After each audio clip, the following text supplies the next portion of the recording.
From the OUTV Broadcast Center in Los Angeles, California, this is Brief News Brief, a brief look at today's trending news topics. Proudly combating the thought police since 2016, here's your host, James Heaney. I'm James Heaney, and this is your Brief News Briefing. In the past few weeks, monumental historical shifts began taking place here in America. The people have been taking to the streets demanding racial equality and justice in a way that this country hasn't seen in 50 years. The brutal death of George Floyd, caught on camera by a 17-year-old girl, has set off an explosion of a reaction demanding change in the U.S. of A. Confederate statues are being taken down. The Minneapolis police force has disbanded their police department, and Congress has put forth legislation to ban the chokehold for good nationwide. In a remarkable move last Monday, the President of the United States gassed his own people with pepper balls for a photo op of him and a Bible, marking the lowest point in the Trump presidency to date. He was reportedly battling his own military in the Oval Office, insisting that the U.S. military be sent out to the streets of the U.S. cities to intimidate peaceful protesters. This move would be, of course, against the Constitution and everything the United States is supposed to stand for in the world. It's a lot to take in.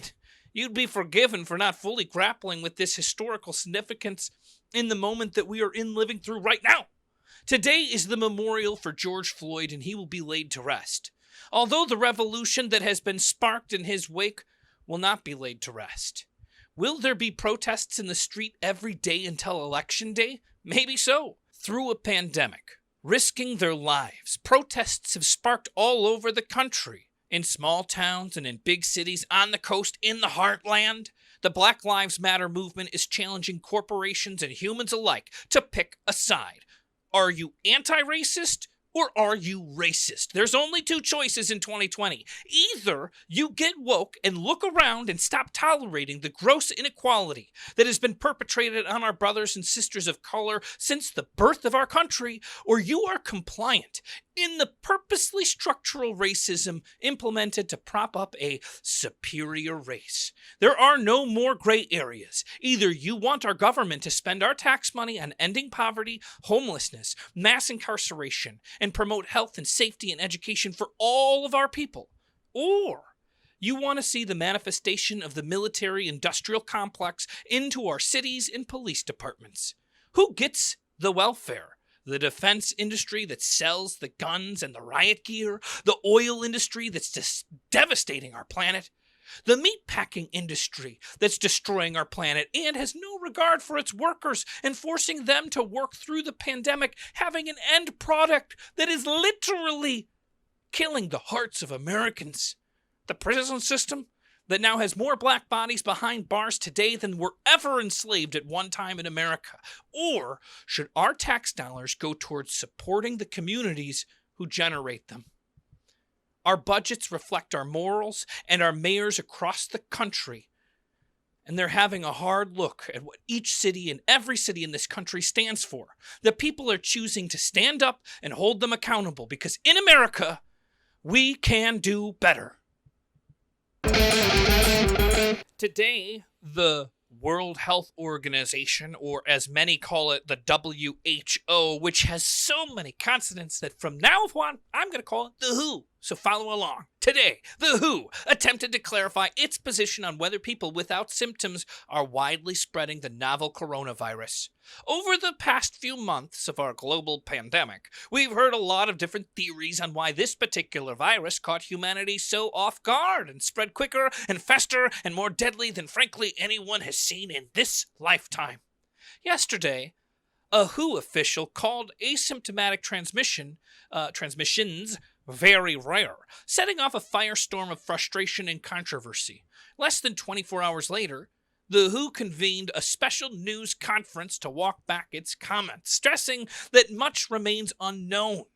Conservatives have seized on these comments, arguing that people don't need to wear masks or maintain social distancing precautions. Oh.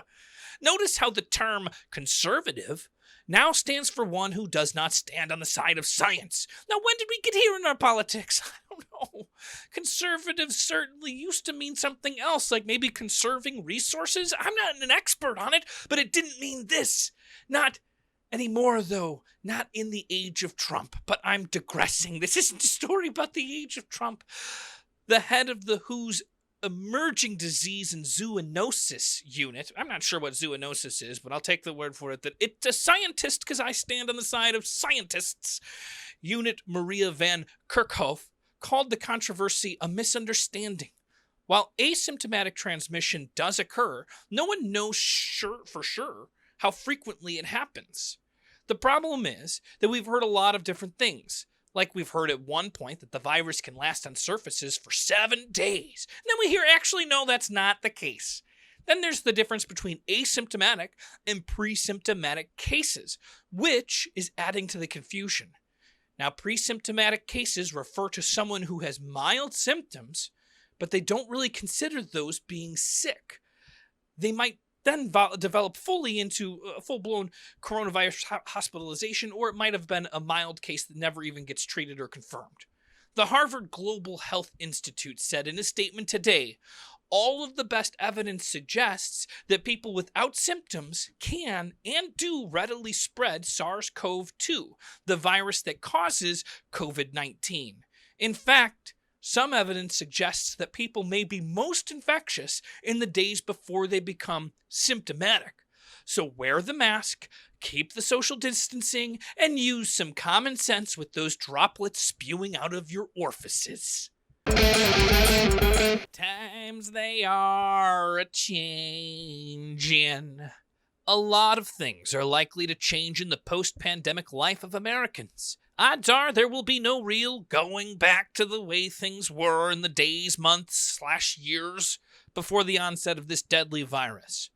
One thing in the crosshairs right now is your local mall. Mall rats no more, as U.S. retailers will shutter 20,000 to 25,000 stores this year. Now, this is according to projections released today by CoreSite Research, who says that as much as 60% of those closures will be occurring in malls. Retailers that were struggling to stay in business pre-crisis are unlikely to have the wherewithal to stay the course on the road to recovery. In April, retail's sales plunged a record 16.4%, far surpassing expectations. J.Crew, Neiman Marcus, JCPenney, Tuesday morning, the Stage stores have all filed for bankruptcy. Brooks Brothers, Men's Warehouse, Joseph A. Bank are all considering shuttering as soon as next month. Pier 1 Imports, GNC, even Victoria's Secret is planning on mass closing, if not full bankruptcy. Brick-and-mortar storefronts have been grappling with the declining foot traffic for years, steadily losing ground to e-commerce giants. Survival of the fittest is hitting retail real hard, and many are predicted to close business for good. Smaller tenants may be able to negotiate lower rents or break their leases if an anchor store leaves a mall, which will contribute to a ripple effect that spells bad news for malls across the board. On top of it all, retailers are trying to solve what safe shopping even looks like. Among the options already on the table, temperature checks, shopping by appointment only, closing off bathrooms and fitting rooms. When they do open up their doors, will customers even show up? The future is quite uncertain, and a brave new world is slowly emerging from the greatest crisis the U.S. has encountered in generations. Newsman, get your news now. Come on, newsman, tell me the news. Tell me the news.